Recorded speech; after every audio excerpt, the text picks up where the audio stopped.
J'entends des boum boum tchac dans le cercueil. Faut pas que je l'ouvre, pas que je craque. Michael, enterré alors qu'il respire encore. Je me suis entêté comme Victor. J'ai attendu la foudre en vain. J'écris pour les fous qui rêvent debout, les dingues.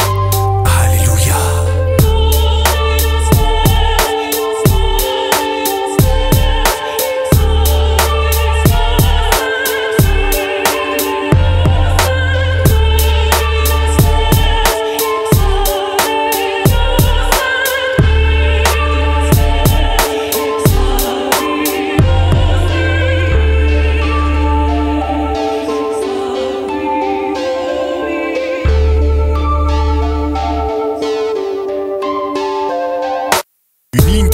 Sur l'électrocardiogramme, plus de billes dans le défibrillateur. M'aider, c'est à la machette que je définis l'heure du décès.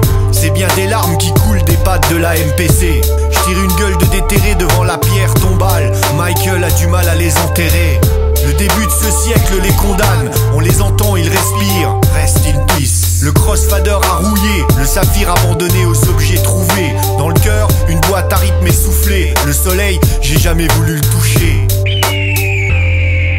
Les samples que j'affectionne se passent de triomphe. Un grand canyon à la place des micro-sillons. Mes rêves et la réalité sont entrés en collision. Je produis pour des zombies la tête pleine d'illusions.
Laurie? Oui, madame. Répondez à la question. Oh, Costen a écrit que pour lui, le concept de destin était lié à la religion. Pour Samuels, le destin... Enfin, disons qu'il le ressentait comme un élément naturel. La terre, le feu, l'eau, l'air. C'est ça. Samuels a délibérément personnifié le destin. Dans ses œuvres, le destin est immuable, comme une montagne. Elle demeure alors que l'homme est mortel. On n'échappe pas à son destin.